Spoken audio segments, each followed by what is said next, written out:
preocupar, né, também, não apenas com o nosso domínio de conteúdo, mas também com a nossa preparação para expor esse conteúdo, né? Uma falta de repertório, boa, Lucas, para falar sobre o assunto abordado. Então, é preciso sopesar, né, em grau de importância, esses dois elementos. O repertório, o slide já está lá, Aline, no Unileão Digital, viu? Postei para vocês há poucos minutos. E a aula também, assim que a gente terminar aqui, eu já vou fazer download lá para o YouTube para deixar o link para vocês, no Unileão Digital. Bem, então, às vezes a gente pode até dominar o conteúdo, mas a forma como nós expomos isso não necessariamente vai gerar a adesão adequada. Então, hoje a gente está aqui para conversar um pouco sobre retórica e argumentação. Vamos logo começar fazendo essa diferenciação, né? Colocando que a retórica, ela tem por objetivo uma arte de falar bem. A retórica, muito obrigada, né? Alguém ligou aí a câmera. Gente, seria uma maravilha, né? Se vocês pudessem ligar, quem tiver condição aí, a gente se sente, sei lá, mais real nesse lugar aqui.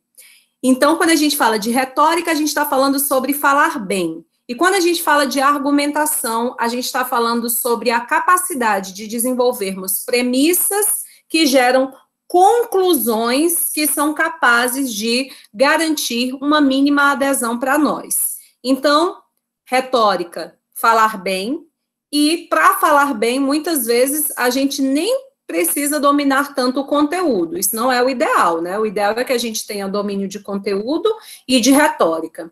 Mas, por favor, né, nos dediquemos a ambas as condições que vocês estão vendo aí. Eu acho esse vídeo hilário e outros, né, mais, que eu evitei, porque tem muitas figuras políticas famosas e tal, e aí, às vezes, não é tão bacana, né? Tem gente que não gosta. Mas eu acho que é muito bom a gente ver essas situações de constrangimento, né? Para que a gente perceba a importância dessa disciplina e o que poderíamos fazer dominando essas técnicas para evitá-las. Então, objetivo de aprendizagem do dia, compreender aí minimamente, preliminarmente, o que seria argumentação. Queria ouvir de vocês aí, o que é que vocês acham dessa frase? Qual a interpretação que vocês fazem dela?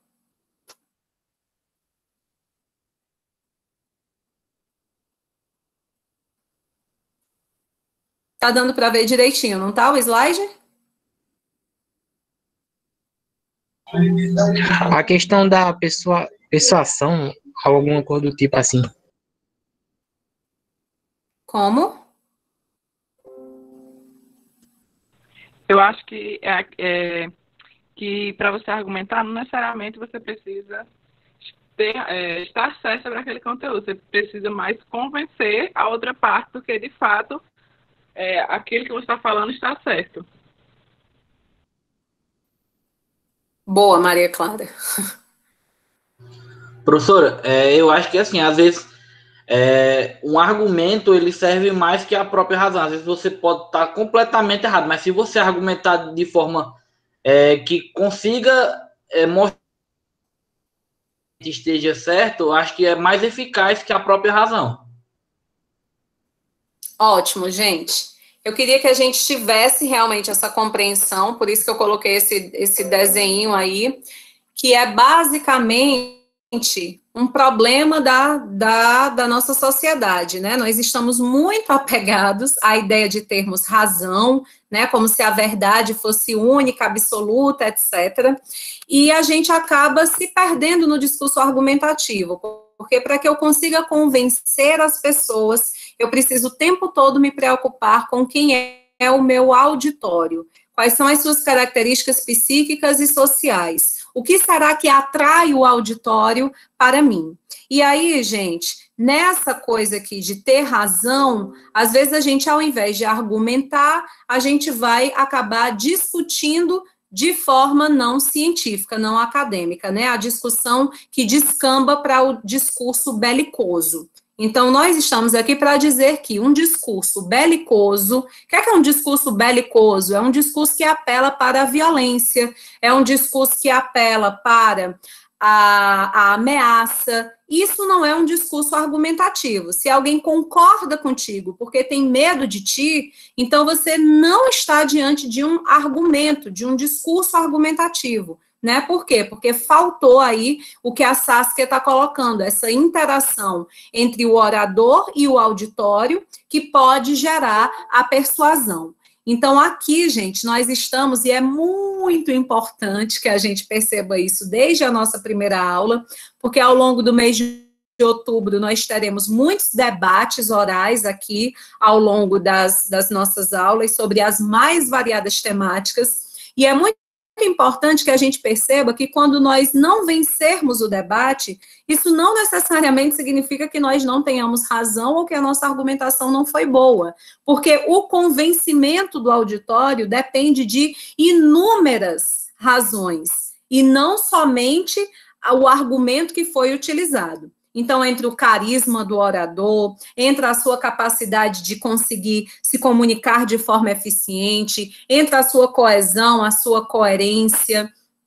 Francisco Fenício dizendo, e o que é ad hominem, né? É um tipo de falácia, Francisco, em que normalmente a gente se preocupa ou vai utilizar da diminuição do outro, né, para desconsiderar o argumento que está sendo utilizado. Então, a gente diz assim, sei lá, desconsidera o discurso de um político, diz, com certeza é mentira, porque é um político, todo político é mentiroso, né?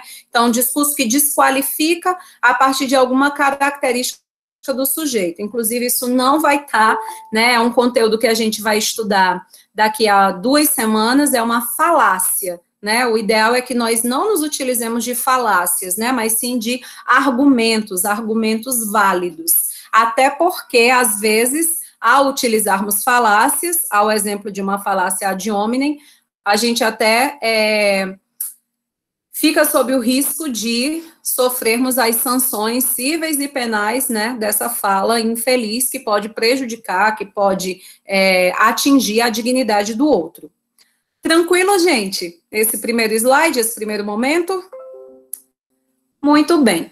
Então, eu quero que a gente pegue aqui esse conceitinho do Venosa e lembremos que a argumentação, ela integra o conteúdo da retórica, enquanto essa arte de falar bem, e argumentar é oferecer um conjunto de razões a favor da conclusão.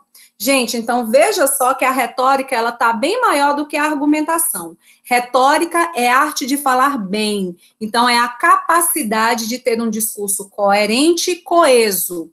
Falando nisso, qual é a diferença de coesão e coerência? Me lembra aí. Principalmente na hora do discurso escrito, né, gente? Todo mundo aqui provavelmente fará segunda fase da OAB. Então, independentemente da área que você escolha, é trabalho, é civil, é penal, é constitucional, é administrativo, você terá questões abertas para responder além da sua peça. E um dos critérios de correção dessas questões é a sua capacidade de ser coeso e coerente. E aí, quando que a nossa escrita, a nossa fala, ela tem coesão e coerência?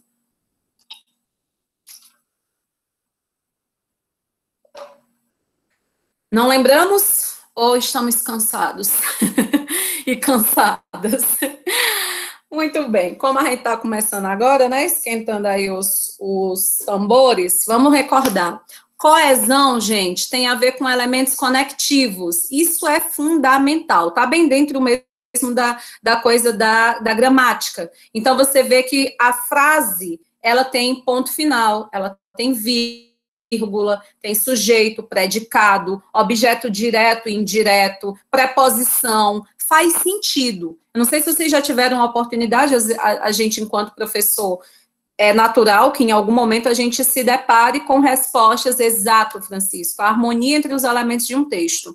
É natural que às vezes a gente se depare com uma resposta que a gente lê e não consegue compreender. Às vezes o aluno, a aluna até se sente injustiçada, né? Quando a gente devolve na correção e diz, mas por que não está completo, né? Por que eu não ganhei a pontuação toda?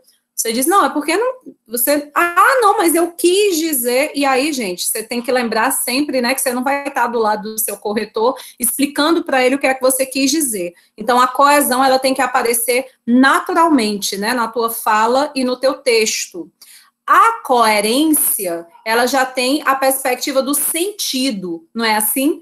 a gente tem coerência, então a gente diz que coesão tem a ver com os elementos do texto, os elementos textuais, e a coerência tem a ver com as ideias. Então, alguém te pede para falar tema da moda, né, que bombou nessas últimas semanas por causa do caso extremamente trágico aí da menina de 10 anos grávida, o tema do aborto. Você fala sobre aborto, né, do ponto de vista jurídico no Brasil. Aí você começa falando da pandemia, daqui a pouco no segundo parágrafo você fala da crise econômica, no terceiro parágrafo você fala sobre direito à vida. É uma salada mista. Cadê a temática que te foi proposta? O aborto. Então, quando a gente tem um texto coerente, todos os parágrafos, as ideias, uma vai levando a outra. É igual a uma aula, gente. Às vezes a gente não gosta tanto da aula, porque o professor se perde, né? Começa contando uma história, aí volta para o conteúdo, aí com um pouco vai dar um exemplo, se perde no exemplo, porque se lembra de uma outra história. Quando termina a aula, a gente coça assim a cabeça e diz: meu Deus do céu, o que foi mesmo que essa pessoa falou? Não entendi, foi mais nada. Isso, gente, tem a ver com coerência, com sentido, né? Quando uma fala vai levando a outra. Então, a gente vai se preocupar com isso, né? A retórica, toda uma fala que é agradável, e quando a gente está falando sobre retórica, né, do ponto de vista dos discursos orais, a gente tem que se preocupar com postura física, a gente tem que se preocupar com o tom da nossa voz, a gente tem que se preocupar em não utilizar vícios de linguagem, não ficar cansando, né, o ouvinte dizendo, né, isso é terrível. Então, a gente vai ter a retórica como sendo esse conjunto, né, de técnicas que vai nos permitir uma comunicação agradável, é a arte de falar bem. Enquanto que a argumentação, ela vai nos garantir a existência de premissas, de ideias, que podem gerar a conclusões. Essas conclusões, elas podem ser... elas podem permitir que o sujeito tenha adesão ao seu argumento. Então, quando a gente está falando sobre argumento, necessariamente eu estou falando de dois elementos. Uma premissa que pode gerar uma conclusão válida, uma conclusão que é capaz de gerar a adesão do meu auditório. Lembrando que o auditório é essa única pessoa, ou então, como é meu caso aqui, essas 46 pessoas que eu quero que confiem no que eu estou dizendo, que acreditem, que concordem com a minha fala. Então, a argumentação tem sempre a ver com a capacidade de convencimento. Lembrando que essa capacidade de convencimento tem que ser pautada sempre na perspectiva de boas premissas, né? De bons argumentos. Então, se a pessoa concorda comigo por medo, se a pessoa concorda comigo por motivos de ordem sentimental, então isso não vai contar como uma argumentação. Tranquilo, né, gente? É bem o embriãozinho aí da discussão. Enfim, eu estou entendendo. Vocês estão entendendo? Vão me dizendo aí. Eu fiz questão de colocar para vocês esse slide aqui, com todas essas imagenzinhas, né, que representam aí as nossas redes sociais. Porque nós estamos perdendo muito da nossa capacidade de argumentação em virtude desse uso contínuo das redes sociais. Eu, inclusive, as tenho, né, vocês são todos muito bem-vindos lá, por sinal, é só... Estou lá no Instagram, Francilda Alcântara, e essas redes sociais, ultimamente, elas vêm sendo um espaço de um diálogo muito belicoso, né? Não tão propício para argumentação. Por quê? Porque quando alguém comenta alguma postagem sua que você não gosta, de repente a atitude não é a de um debate argumentativo, em que você e a outra parte, né, discutirão, apresentarão seus argumentos, defenderão seus pontos de vista. Muitas vezes, até porque a gente não quer perder tempo, ali é o meu espaço de lazer, eu não quero nem saber, eu só quero gente que concorda comigo. Então, se acontece isso, eu bloqueio, eu excluo, eu dou um jeito de nem ver mais essa pessoa virtualmente. Então, essa proposta de negligenciarmos o discurso argumentativo na contemporaneidade, né, adotarmos esse negócio de lacrou, fulano lacrou, fechou, é uma preocupação muito grande para aqueles que se dedicam ao estudo da retórica e ao estudo do discurso argumentativo. Gente, a argumentação é igual à academia, né? Quanto mais a gente desenvolve nosso raciocínio lógico, mais a gente tem condição de se sair melhor. Então, qual é a dica? Para quem é tímido, procurar espaços em que pode conversar com o público, em que pode estar exposto ao público. Para quem não escreve, eu não acho que eu escrevo tão bem, eu não acho que é tão legal, então comece a escrever diariamente. Não há segredo, né, para essa boa argumentação. Não é algo que você vai dominar lendo textos de argumentação jurídica, mas é algo que a gente vai dominar fazendo. Então, às vezes, o espaço das nossas redes sociais é um terreno fértil para a oportunidade de desenvolvimento de argumentações. Claro que essas argumentações devem ter, né, um nível coerente com o nosso nível aqui de debate intelectual, evidentemente, né, ou pelo menos deveria ser assim. Por isso, pessoal, essa outra imagem aqui, essa seria o grande barato da argumentação. Eu estou fazendo questão de começar aqui com essas ideias bem preliminares, para que a gente possa, quando nós formos fazermos os exercícios práticos da disciplina, de repente, né, a gente vinha super bem, até o quarto semestre todo mundo se falava, depois daqueles debates na disciplina de argumentação, aí a gente teve umas brigas e não se falou mais, isso não faz o menor sentido. Esse é o resultado da argumentação, né, é o respeito, e muitas vezes o argumento contrário do outro sujeito, né, que está aqui junto comigo no debate, ele pode me fazer também transformar uma parte do meu argumento. Então, por isso que tem aqui essa mistura, né, de ideias. Quando a gente está trabalhando com argumentação, a gente nunca pode se considerar dono da razão. Então, eu desejo provocar, eu desejo garantir a adesão do meu auditório. Uma ótima perspectiva é se colocar em posição de igualdade com o seu auditório, né? Minimamente você ir procurando com o seu auditório elementos que vocês têm em comum. Eu também concordo com isso. Olha, é verdade, a gente vem do mesmo local, o teu lugar de fala é o mesmo que o meu, eu também passei por uma experiência parecida. Gente, isso vai criando uma empatia, isso vai criando uma proximidade que pode te fazer chegar ao teu grande objetivo do discurso argumentativo, que é a garantia da adesão. Esse é ou não é o trabalho do advogado, da advogada, né? Quando você redige lá a sua petição inicial, defendendo, né, buscando o direito de alguém, no caso do seu cliente, você vai precisar desenvolver toda uma argumentação, tá lá, do direito, dos fatos, e você vai construir uma narrativa argumentativa. Você está ali descrevendo os fatos, mas você não está descrevendo os fatos sem que haja uma intenção por trás daquilo ali. A intenção é que o sujeito acredite na tua fala, e que isso gere, portanto, a adesão do teu auditório, que é o magistrado. Tranquilo, pessoal? É isso mesmo? Beleza de Creuza? Muito bem. Então, é por isso que dentro dessa disciplina, nossa preocupação não é com a verdade, e sim com a verossimilhança. Lembram da diferença? O que é verossimilhança?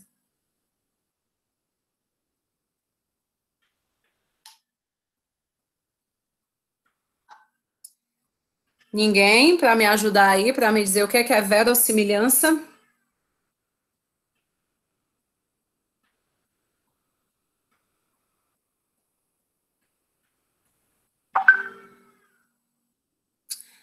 Quando a gente fala sobre verdade, eu acho que vocês devem lembrar disso da disciplina de introdução à filosofia, né? A gente não encontra uma ideia, né, do que seja a verdade. Na verdade, a filosofia vai buscar de forma, né, maiêutica aí a compreensão das coisas, sabendo que nunca vai chegar à sua essência. Então, não existe uma verdade absoluta, imutável, é isso que a filosofia nos ensina. A não ser quando a gente está no campo da religião, da moral, enfim, porque ela é individual. Boa, Maria Clara e o Ellison, né, dizendo aqui, é uma harmonia entre os fatos, é uma coisa que aparenta ser verdade, isso. Essa é a nossa preocupação, em sermos verossímeis. O que é que tem que ter num discurso argumentativo? Verossimilhança.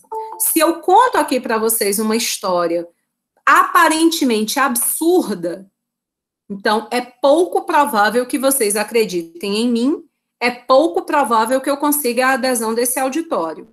Mas se eu conto para vocês uma história que não parece absurda, que faz parte do cotidiano, que é comum à realidade, né, que é ordinária, a chance de vocês acreditarem, da gente ter adesão é imensa.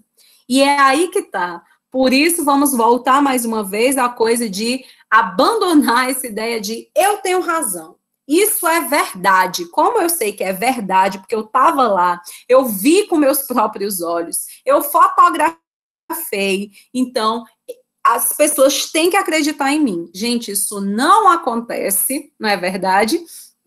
Não necessariamente, por mais que você tenha provas cabais.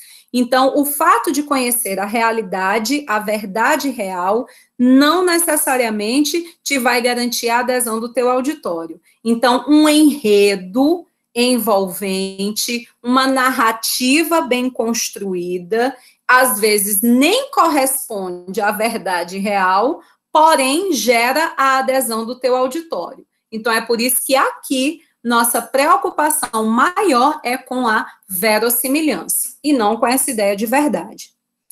Pergunto-vos, no nosso caso, enquanto advogados e advogadas, vai caber a ausência, né, de verdade real no discurso argumentativo? É verdade, é verossímil essa ideia que se dissemina de que todo advogado é um bom mentiroso, toda advogada é uma boa mentirosa, é alguém que consegue, né, tem boa lábia, desdobrar, dar um migué. Isso é inerente ao exercício da nossa profissão? O que é que vocês acham? Vai depender do caso concreto. Beleza, Alan. Quem mais?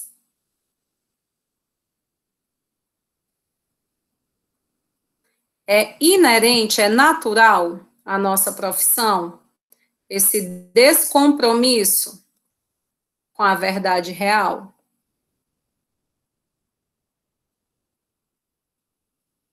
Quando você fala que é advogado, advogada, em alguns lugares, às vezes as pessoas até já ficam preocupadas, né? Ai, meu Deus, deixa eu ter cuidado. E aí, gente, nós precisamos lembrar do seguinte: se a gente utilizar apenas a verdade real para desenvolver a nossa argumentação, aí a gente estaria um pouquinho perdido na profissão, porque nem sempre a verdade real vai contribuir. Existe verdade real e verdade processual, e muitas vezes o advogado vai trabalhar com a verdade processual. Exatamente, Lorena. Então, não vou ter essa preocupação. Porém, quando a gente está falando em verdade real aqui, a gente está falando no campo jurídico, né? Nessa distinção que Lorena está colocando aí, verdade real e processual. Então, gente, o que nós precisamos ter, alguém até colocou aí, foi o Francisco Fenício, é o limite ético. Então, será que a minha versão da história é a versão que melhor vai gerar adesão ao auditório? É sim. Talvez ela não corresponda à verdade real, tudo bem, mas ela vai gerar adesão do meu auditório. No entanto, essa versão, ela é capaz de comprometer o limite ético da minha atuação profissional, né? O código de ética da OAB, que me pede para que eu tenha alguns deveres de honra, de nobreza, de dignidade, né, que seja coadunada a essa ideia da essencialidade, da indispensabilidade, né, do advogado à administração da justiça.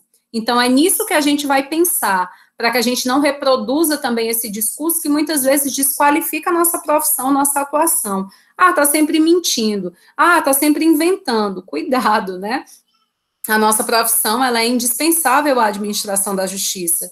Nós vamos garantir um direito que é fundamental, né? O direito de defesa, que todos têm, independentemente do que tenham feito. Então, a nossa preocupação vai ser que essa verossimilhança, ou seja, essa aparência de verdade, né, não foi bem assim, mas essa forma como eu construí a narrativa gera a adesão do auditório, ela não fira a nossa ética profissional. Inclusive, a gente vai trabalhar com alguns casos concretos, semana que vem, em que alguns advogados foram punidos, né, foram processados juntos aos seus clientes pelo fato de terem mentido, né, no processo. E aí é uma coisa interessante para a gente pensar sobre essa diferença de verdade e verossimilhança, cenas aí dos próximos capítulos. Tranquilo, pessoal? Beleza. Esse próximo slide aqui, gente, é só para a gente lembrar também que uma grande dificuldade que nós temos, né, na contemporaneidade, quando a gente fala sobre o que é verossímil, o que é verdadeiro, é o fato de nós vivermos em uma crise. Quem já foi meu aluno antes já está careca de saber que eu sempre falo sobre isso, eu sempre faço questão de que nós lembremos que nós vivemos no contexto da pós-modernidade. Inclusive, a gente vai ter aula no mês de setembro, né, falando sobre essa ideia de pós-verdade. Então, o tudo é nada e o nada é tudo. A ideia de coerência, ela está se esfacelando, os conceitos são profundamente líquidos. Então, é muito difícil que a gente consiga definir algo como sendo o correto ou o errado, o comum e o extraordinário, porque nós vivemos numa crise de paradigmas, né? Nós temos em vigência o paradigma cartesiano, que nos diz que as análises dos fatos devem ser lineares, devem ser objetivas, nós devemos procurar provas, evidências concretas para considerar algo como válido ou não.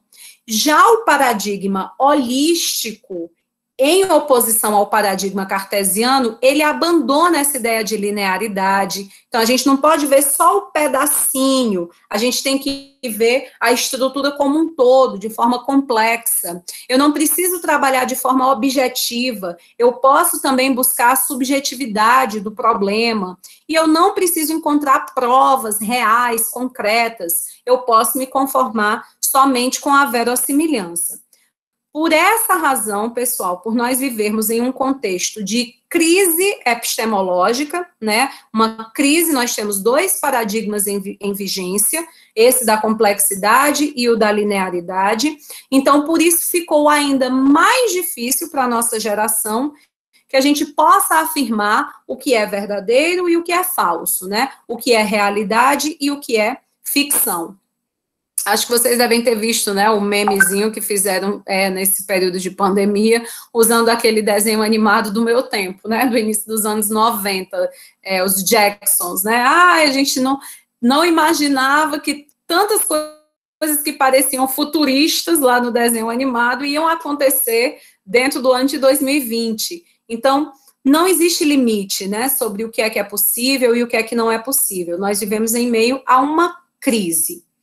Nesse sentido, pessoal, é importante que a gente aprenda a lidar com a diferença entre a demonstração e a argumentação. Aqueles que forem mais ligados ao paradigma cartesiano, né, que é esse mais tradicional, conservador, linear, provavelmente terão uma tendência no seu discurso argumentativo a buscar demonstrações. Qual é a grande diferença entre demonstrar, né, entre uma demonstração e uma argumentação? A demonstração, ela normalmente cabe dentro da lógica matemática. A demonstração é o que no direito a gente costuma chamar, né, de prova irrefutável. Olha, eu tenho, embora isso não exista, né, só no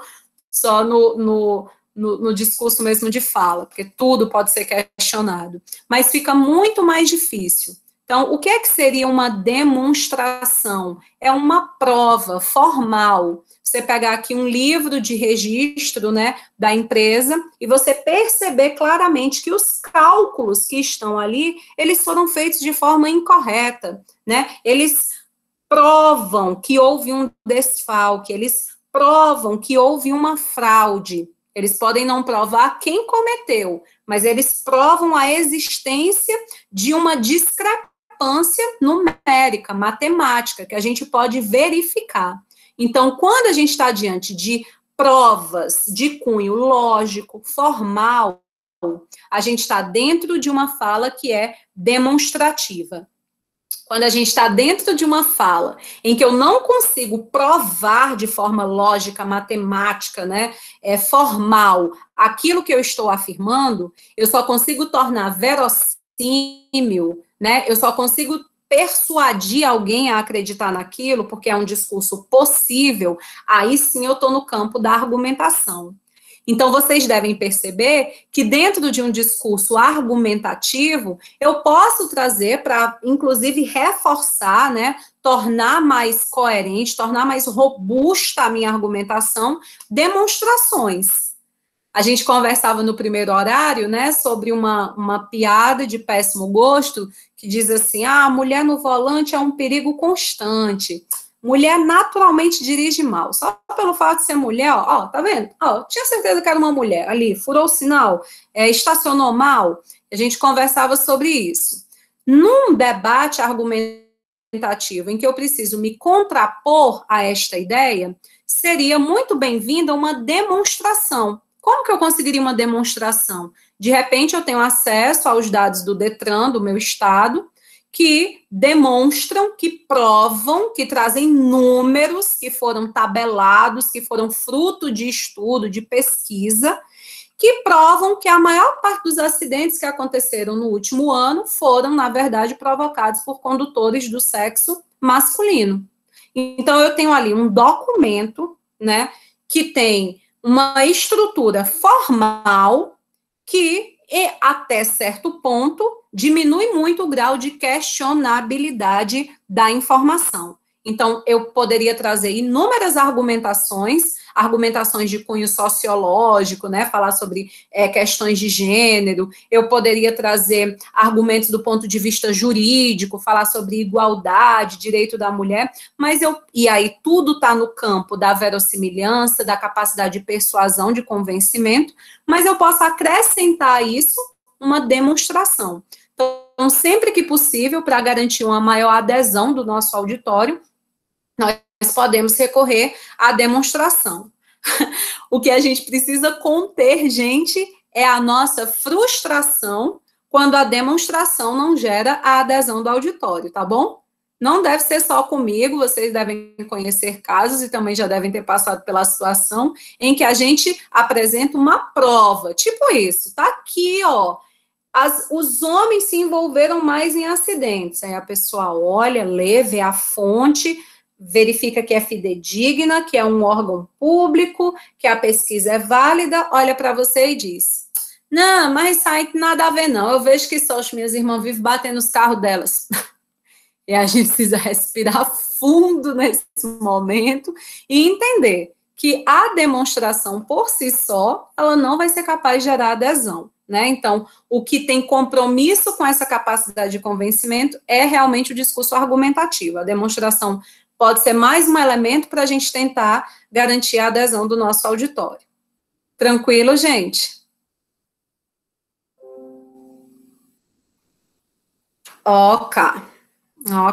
Obrigada. Eu estou vendo o pessoal respondendo no chat. Se não tiver, é só falar. O que a gente acabou de dizer, o objetivo de toda argumentação, portanto, é provocar ou aumentar a adesão dos espíritos às teses que se apresentam a seu assentimento.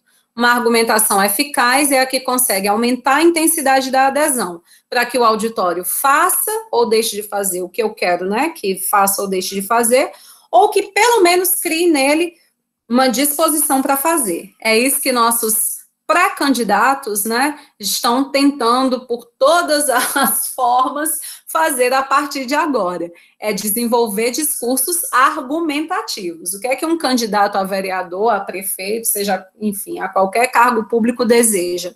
Que eu diga, eu confio em você, eu acredito em você, você tem razão, eu vou votar em ti, né? Ou que pelo menos eu diga, não, eu não tenho certeza ainda, mas eu estou fortemente inclinada a votar em você. Você está me passando credibilidade, você está me passando confiança. Então, gente, é isso que nós precisamos, né? E por isso que nós precisamos cuidar de inúmeros aspectos da nossa vida profissional. Porque uma boa argumentação, ela não é feita só na ponta da caneta, nem na ponta da língua, não. Então, ela tem a ver com a nossa postura corporal, ela tem a ver com a entonação da nossa voz, ela tem a ver com a imagem que nós transmitimos, né? Muito cuidado com o que a gente posta em rede social, enfim, como a gente se comporta, né? Porque o tempo inteiro as pessoas estão vendo ali uma representação, né? A representação de um advogado, de uma advogada. Então, o que é que esse sujeito indispensável à administração da justiça, né? Que deve trabalhar com zelo pela dignidade do sujeito, ele está falando, né? Que lugares que ele frequenta, que tipo de atividade que ele realiza.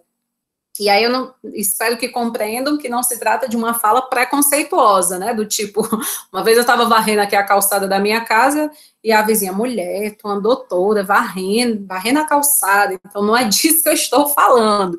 Estou falando que, a depender do ambiente, a depender da postura, a depender da forma como a gente expressa a nossa opinião, às vezes utilizando, né, palavras de baixo calão, às vezes cometendo uma gafe que todos nós podemos cometer, né, um erro de digitação ou mesmo um erro gramatical, tudo isso pode impactar na confiança que o auditório vai ter sobre nós. Então, por isso que a gente está dentro de uma das profissões mais difíceis do mundo, né? Porque a gente tem que estar o tempo todo estudando, a gente tem que estar o tempo todo se renovando, a gente tem que estar o tempo todo atento às mudanças sociais, para que a gente possa passar essa credibilidade, né, que a sociedade precisa ter para confiar na gente e aderir aos nossos discursos.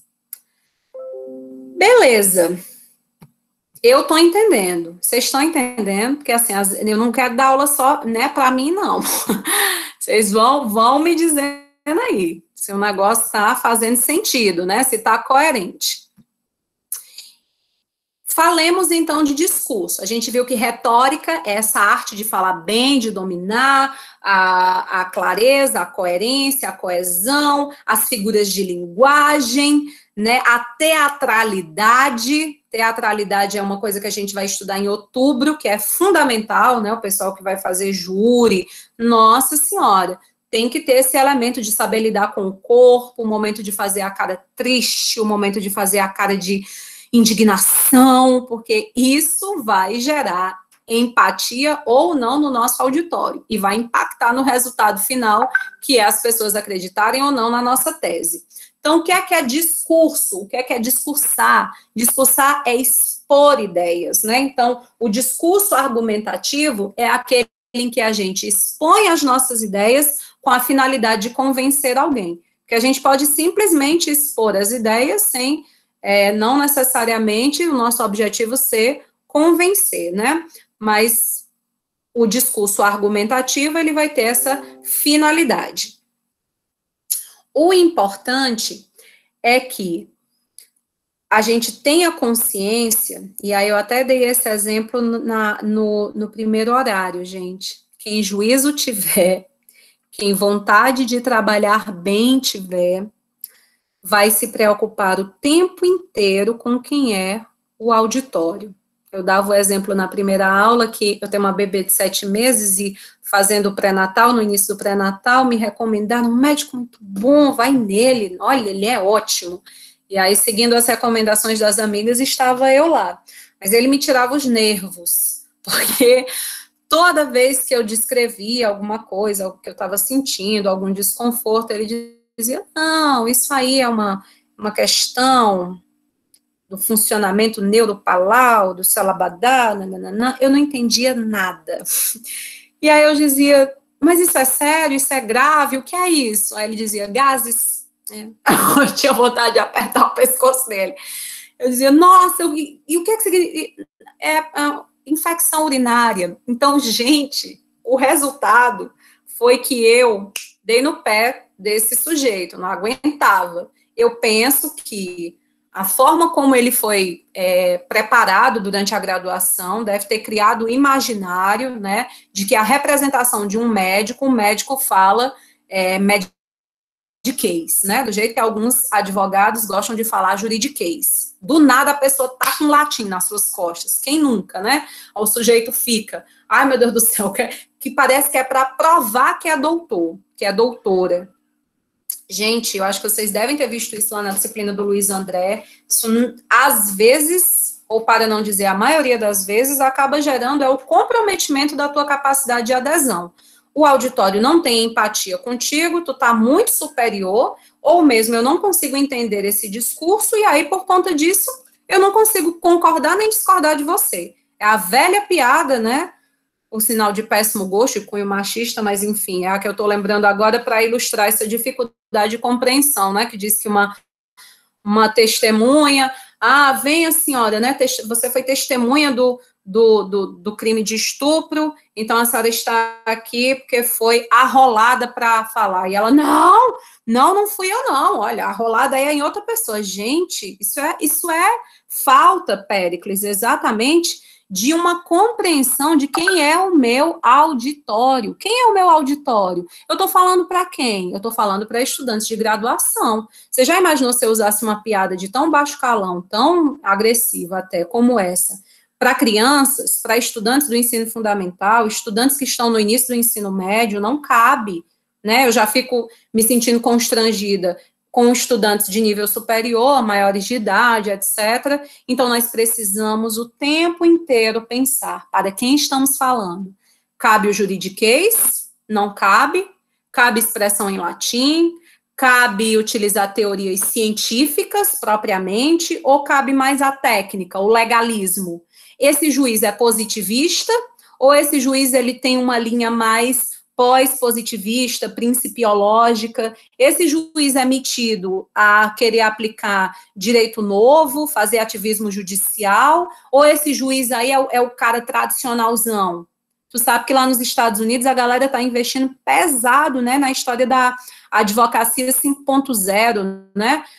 Usar tecnologia, usar software para poder minimamente ter ali instrumentos para melhor convencer. Então, às vezes, tem determinados softwares caríssimos, né, que aqueles grandes escritórios conseguem comprar, que te dão o perfil completo de todas as decisões que o juiz já deu para casos semelhantes àquele em que você vai atuar.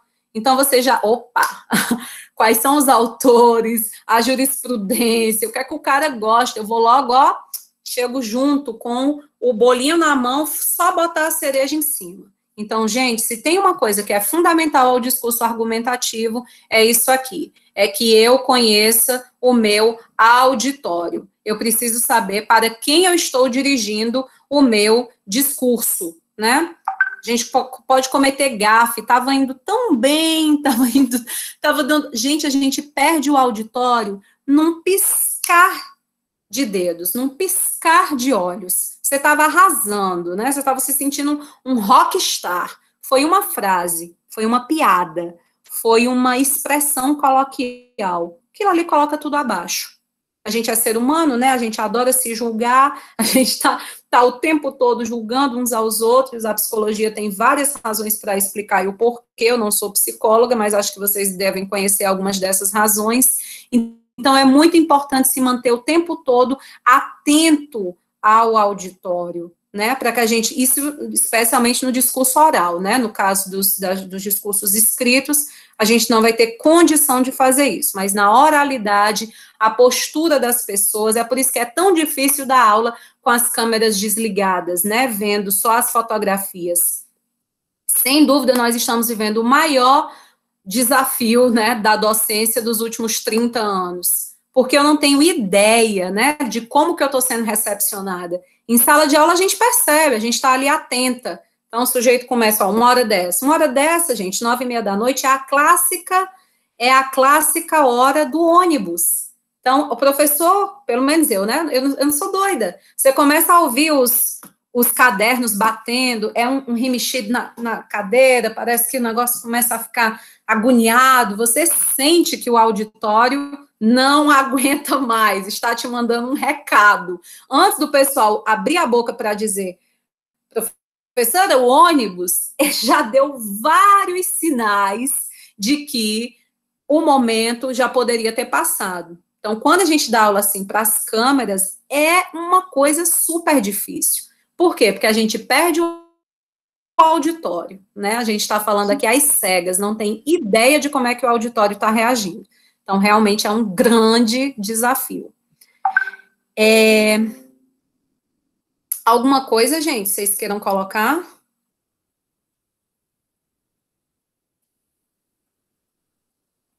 Graças a Deus, minha filha parou de chorar. Eu fico aqui no escritório e ela lá no quarto com o pai. E eu fico aqui só ouvindo o chororô, morrendo de pena. Fico já para dizer, vou ali. Graças a Deus, parou. E aí, gente, esse negócio de home office, eu vou dizer, viu? É babado. Alguma coisa? Tudo bem. Opa, tudo certo, tá. A importância das condições psíquicas e sociais na realização e na condição do ato de argumentar. E aí é basicamente, né, de um jeito bonito, técnico, isso que a gente acabou de falar, né, quando eu dei o exemplo de que, o caderno bate, o corpo se remexe, começa um entra e sai, olho muito o celular, isso me dá a ideia do que é que está acontecendo. Então, eu preciso levar em consideração o gênero das pessoas. Eu estou falando para quem? Hoje se fala muito sobre essa história de lugar de fala. Qual é seu lugar de fala, né? Então, quando eu falo sobre argumentação, eu falo sobre um ponto de vista muito pequenininho, que é o da argumentação jurídica, a argumentação de alguém que trabalha com o direito. Então, o meu lugar de fala é esse. Completamente diferente, por exemplo, do de um jornalista, né? O lugar de fala do jornalista. A forma como ele vai trabalhar com o discurso não será a mesma que um profissional do direito, né? Eu dava esse exemplo também na primeira aula. Gosto muito de um grupo de pesquisa que tem algumas professoras da URC e tal, o Gruneck, né, que trabalha com a perspectiva de mulheres negras aqui no Cariri, etc. e tal, políticas públicas para mulheres negras, e todas as mulheres são bem-vindas ao grupo, mas o lugar de fala representativo, né, aquele que é protagonista dentro do grupo, é o das mulheres negras. Porque uma mulher que não tem essa característica, por mais que ela tente ter empatia e se colocar no lugar e etc., ela certamente não vai ter todas as experiências que uma mulher negra, de fato, tem. Então, o lugar de fala é a minha sensibilidade, a minha experiência. Claro que o tempo todo eu tenho que estar trabalhando nesse campo da empatia, né, da alteridade, que é o que está faltando no meu povo. Vamos mudar esse cenário, né, em que a gente esgotou. Eu prevejo cérebros atrofiados no futuro. Como é que a gente encerra uma discussão dizendo assim, eu nem falo com você porque tu é gado. Eu nem falo com você porque tu é petista. Eu nem falo com você porque não sei o que... Onde que a gente vai conseguir desenvolver uma boa oratória se o tipo de argumento que a gente utiliza é esse? Você vê que não tem premissa e conclusão. A premissa é gado. Qual é a conclusão disso, né? O que significa isso? Então, a gente precisa exercitar.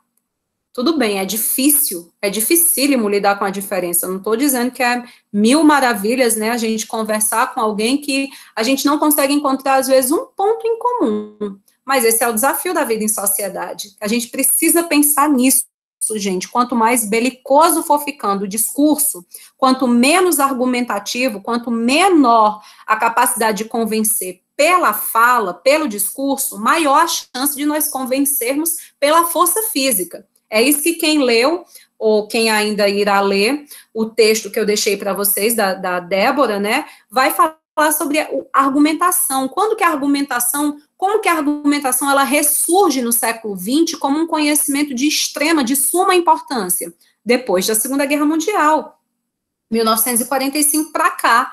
Por quê? Porque a gente viu o que foi que o esgotamento do diálogo, da discussão, do discurso nos gerou. Nos gerou uma guerra tremenda de consequências trágicas. E sempre que a gente não conseguir mais convencer por meio da fala, por meio da escrita, a gente vai procurar convencer usando outro instrumento. Se for o da força física, é muito preocupante, né, os rumos que o mundo, a cidade, o país esteja tomando. Então, é muito importante aqui esse momento de reflexão, né, em que a gente diz, realmente, é difícil, mas é um exercício necessário, porque se o Estado é democrático de direito, e se é verdade essa história de liberdade de expressão e crença e o escambau, a gente precisa aproveitar isto na prática, nos esforçando para trabalhar com argumentos que sejam válidos, né, que gerem conclusões lógicas. Ok? Portanto, a argumentação, ela é composta por esses 3 elementos. Numa argumentação, eu tenho a figura do orador. Cacilda, mas eu estou falando de escrita, não é linguagem oral, não. Eu estou aqui, é uma petição, eu preciso convencer o juiz. Beleza, então vamos nos colocar, esse sujeito que escreve buscando conhecimento é o orador. Quem é o auditório? É o sujeito que ele deseja convencer, nesse caso é o magistrado. O que é o discurso? É a narrativa escrita que está sendo ali construída para tentar gerar esta adesão. Então, fiquemos atentos, né? Hoje é um fanatismo de pontos de vista, sem resolução de problemas. É verdade, Alain. Eu vejo muito maniqueísmo, né, gente? Eu falo sobre maniqueísmo desde sempre. É um negócio chato, gente. O que é maniqueísmo? Né? Aquele negócio, esse aqui é bom, esse aqui é mau. Isso aqui é o mocinho, isso aqui é o vilão. Isso aqui é justo, isso aqui é injusto. Os discursos maniqueístas, tipo, você tem que acreditar em mim, porque eu sou boa, eu sou cristã, eu sou mulher de Deus, eu não ia mentir, eu não ia... Então, essa daqui, essa fala é a fala válida, é a fala de quem está do lado do bem. A outra fala é do lado do mal. Então, enquanto o nível de discussão foi esse, né, de maniqueísmo, de ausência de retórica argumentativa, a gente realmente não sai do canto, não resolve o problema. Foi o que aconteceu nessa última eleição presidencial, né?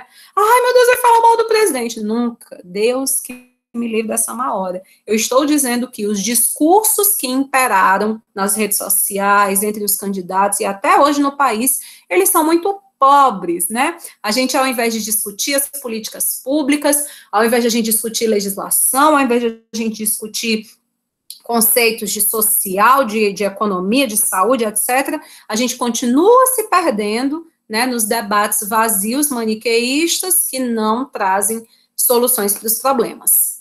Na prática, orador, auditório e argumentação constituem um retorno de 3 componentes da persuasão do Aristóteles, exatamente, o ethos, o fatos e o logos, isso que a Saskia está colocando também está lá no texto, né, para quem já leu, dar uma revisada.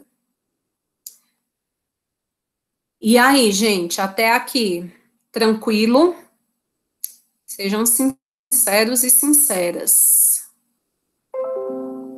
Acredito que esse slide, vou até já olhar aqui, deixa eu ver. Eu acho que já está lá para vocês, no portal 321. No portal não, né? No Unileão Digital, eu continuo chamando de portal.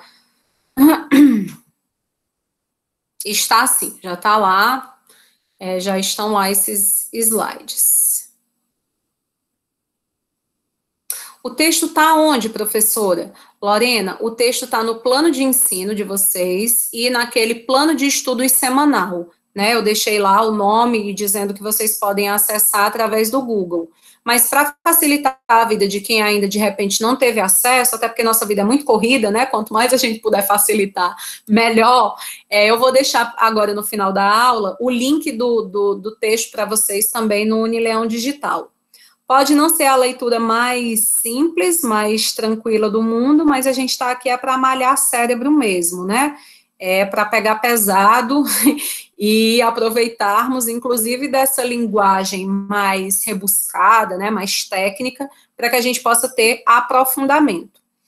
Por isso, eu vou deixar para vocês como lição de casa, como tarefinha de casa aí por hoje, o fichamento da primeira parte do texto. Então, semana que vem, nesse mesmo horário, nesse mesmo local, a gente vai iniciar a aula debatendo os principais pontos da retórica do Perelman. Então, não tem desculpa para você dizer que não deu tempo de ler, porque o texto vai falar sobre outras categorias, outros pensadores, outros teóricos, mas eu vou querer de vocês somente o Perelman. Semana que vem a gente vai trabalhar só com a nova retórica, né, ou a retórica de 1945 para cá, né, o novo raciocínio judiciário.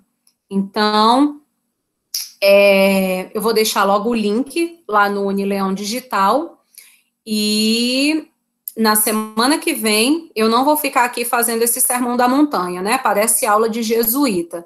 O professor fala, e o pessoal calado. Semana que vem eu estarei de bico fechado, e vocês vão me dizer aí o que é que o texto, quais foram as contribuições, as dúvidas, a gente vai debater, tomara que a gente tenha opiniões bem diferentes sobre isso, para a gente começar a trabalhar, né, nesse respeito às posições contrárias. Quando eu estava no doutorado, eu tive uma professora que na época eu achava ela, meu Deus do céu, terrível, morria de medo dela. E ela proibiu duas coisas, desde o primeiro dia de aula, né? Alan, o texto está no plano de ensino e no plano de estudos semanal, mas eu vou deixar para vocês também o linkzinho lá no Unileão Digital para já facilitar, para vocês nem precisarem ir procurar no Google nem nada, já acessar direto pelo link. Assim que a gente terminar aqui, eu já deixo lá, viu? Duas coisas que ela proibiu. Primeiro, que quando a gente, toda aula, tinha que ler um texto e debater. E aí era obrigatória a participação. Também o grupo era pequeno, né? Só 20 pessoas. E a gente nem podia dizer, aproveitando o gancho da fala de fulano, porque ela dizia, né, que a fala de cada um, a história do lugar de fala, do respeito, então a fala do outro nunca vai ser a minha. Então, quando eu for falar, que eu fale a partir da minha compreensão de mundo. E outra coisa, a gente nunca podia ser desrespeitoso com a fala do colega. Quando a gente não concordasse, a gente precisava construir uma argumentação que não fosse destrutiva. Não sei se vocês já perceberam isso, né? A gente está num nível tão belicoso que não basta, às vezes, para o sujeito ganhar o auditório. Ele precisa destruir o opositor, fazer com que ele perca completamente a credibilidade. Então, isto não é necessário, gente, né? E na advocacia isso é muito comum. Então, às vezes a gente, para ter um espaço no mercado, alguma coisa assim, então a gente vai detonar colegas, etc., para poder ocupar aquele espaço. Normalmente isso não leva a lugares bons, né? Fere a nossa ética profissional e não contribui aqui com essa argumentação que a gente está tratando do ponto de vista acadêmico. Beleza? Os cadernos já estão batendo ou é impressão minha? O ônibus vai passar?